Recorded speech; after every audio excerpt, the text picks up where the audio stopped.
Ce qu'on a travaillé à faire entre le CEA et Renault, c'est de repenser l'électronique et de remplacer cette myriade de petits ordinateurs de bord par un gros calculateur, un serveur, entre guillemets, capable d'accueillir toutes les prestations du véhicule.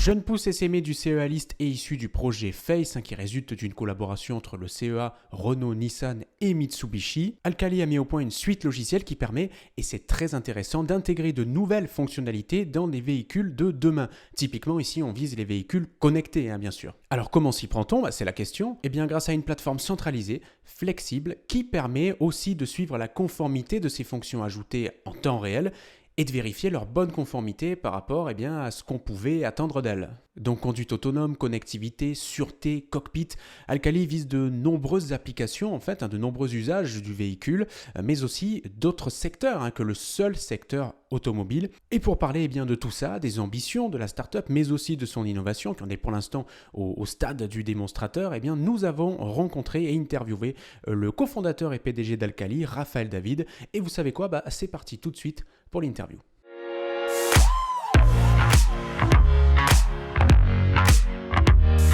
On a été créé en juillet dernier. Pour autant, on a déjà une histoire qui est un petit peu longue puisqu'on hérite de résultats d'un large programme de coopération entre Renault et le CEA qui ont cherché à révolutionner l'électronique des voitures de 2016 à 2019. Donc l'idée de base de cette coopération, c'était de remplacer une électronique dans les véhicules qui est extrêmement vieillissante, constituée d'une centaine de petits ordinateurs de bord, chacun dédié à une fonction, et qui est très très peu évolutive. Chaque fois qu'on veut rajouter une fonction, le constructeur il se retourne vers ses équipementiers qui lui rend un petit ordinateur qui remplit cette fonction et qu'il faut connecter au reste du système. Donc ça fait une situation où on met à jour le véhicule tous les 3 ans au mieux, le temps intégré. Ce qu'on a travaillé à faire entre le CEA et Renault, c'est de repenser l'électronique et de remplacer cette myriade de petits ordinateurs de bord par un gros calculateur, un serveur, entre guillemets, un serveur véhicule, capable d'accueillir toutes les prestations du véhicule, quel que soit leur type, aussi bien le contrôle moteur que les ouvrants, le multimédia, le système de conduite autonome. Et le gros avantage de ça, c'est qu'on a une électronique qui est banalisée et que pour rajouter une fonction, on rajoute un peu de logiciel.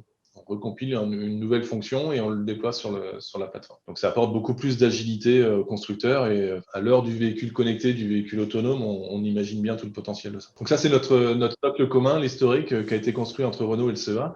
Ouais. Et Alcali, là-dedans, dans ce usage-là, se positionne comme fournisseur de logiciels qui va permettre aux constructeurs de compiler plein d'applications développées par plein de fournisseurs différents, avec des propriétés différentes, certaines plutôt orientées sur des problématiques de sûreté de fonctionnement, d'autres de cybersécurité, d'autres de performance pour du multimédia. Et ce qu'on fournit, c'est les moyens aux constructeurs de compiler toutes ces fonctions-là, de les assembler et de les porter sur une électronique partagée. Et c'est une même électronique et pour autant, il faut que les fonctions soient bien protégées les unes par rapport aux autres. Donc voilà, nous on fournit du logiciel embarqué dans la voiture pour assurer la ségrégation des fonctions et des outils au constructeur pour faire son marché, faire ses courses et intégrer toutes les fonctions sur le véhicule.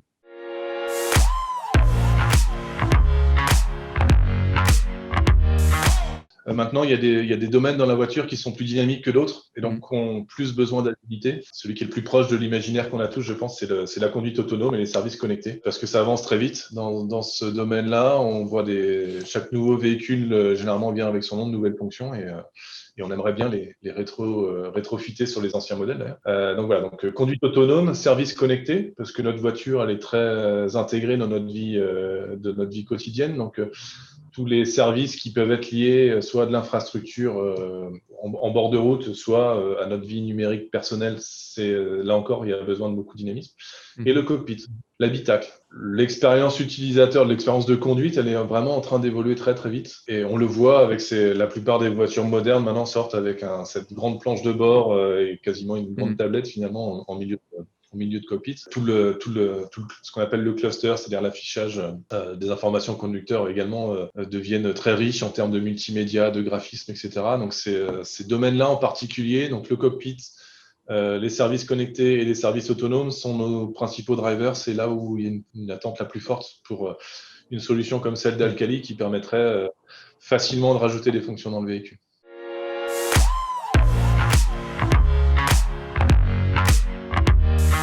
Aujourd'hui, on ne parle pas encore d'une marketplace pour l'automobile. D'accord. Ce sera peut-être la prochaine génération, mais on n'en est pas si loin. Aujourd'hui, c'est le constructeur qui va se charger d'intégrer les applications et de les déployer sur le véhicule. Pourquoi c'est comme ça que ça doit se passer aujourd'hui? C'est que contrairement à un smartphone, une voiture, c'est un objet qui peut être très sensible d'un point de vue de la sécurité, de la sûreté de fonctionnement. Donc, il y a vraiment des enjeux de responsabilité du constructeur qui sont considérables. Donc, il n'est pas imaginable que Renault laisse n'importe qui programmer, rajouter des fonctions dans sa voiture. En termes d'image de marque, en cas d'accident, ce serait complètement inacceptable. Donc, on n'en est pas encore à l'étape de la marketplace complètement ouverte. Donc, aujourd'hui, c'est le constructeur automobile qui va aller contractualiser avec des fournisseurs d'applications et qui va se charger de l'intégration dans son véhicule. Par contre, une fois que le constructeur automobile a récupéré des applications de ses différents fournisseurs, il va les intégrer les unes avec les autres, s'assurer que l'électronique est suffisamment bien dimensionnée pour pouvoir exécuter toutes les fonctions sans risque que l'une d'entre elles se retrouve pénalisée ou en famine de ressources. Et une fois que le constructeur aura validé l'ensemble du système, il pourra le déployer. Et dans ce cas-là, on imagine très facilement le propriétaire de la voiture connecter sa voiture dans son garage et la mise à jour se fait la nuit avant de pouvoir repartir le lendemain. Aujourd'hui, il y a un constructeur qui a un petit peu initialisé ce modèle, c'est Tesla.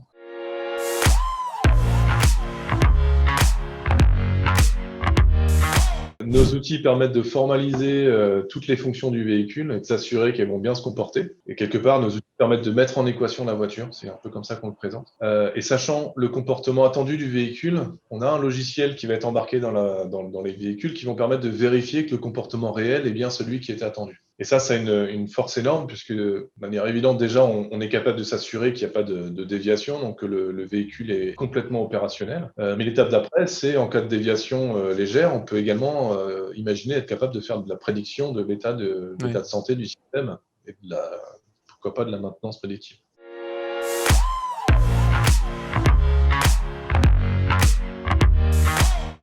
Non, on le prépare aujourd'hui. Alors, on n'a pas adressé tous les sujets encore, bien sûr. On a besoin d'éviter une dispersion et de concentrer nos efforts, mais on regarde très, très activement aujourd'hui les camions pour deux aspects. Il y a d'abord le cockpit du futur.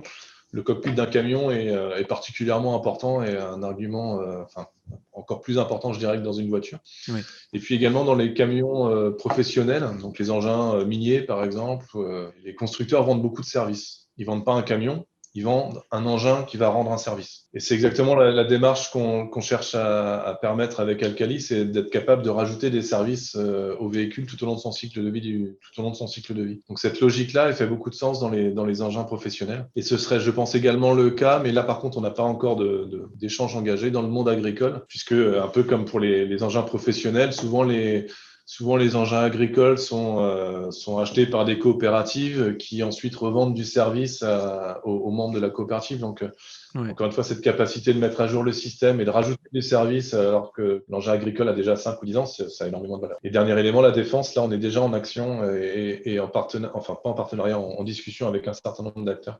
Merci à toutes et à tous d'avoir suivi cette interview. J'espère que ça vous a plu, que vous avez trouvé ça intéressant. N'hésitez pas à mettre un petit pouce vers le haut, à vous abonner bien entendu à la chaîne Clubic. Il doit y avoir normalement un petit truc là. Et je vous donne rendez-vous très très vite, moi personnellement, sur Clubic pour de nouvelles aventures. Portez-vous bien surtout, prenez soin de vous, toujours le masque. Et je vous dis ciao, à la prochaine. Salut.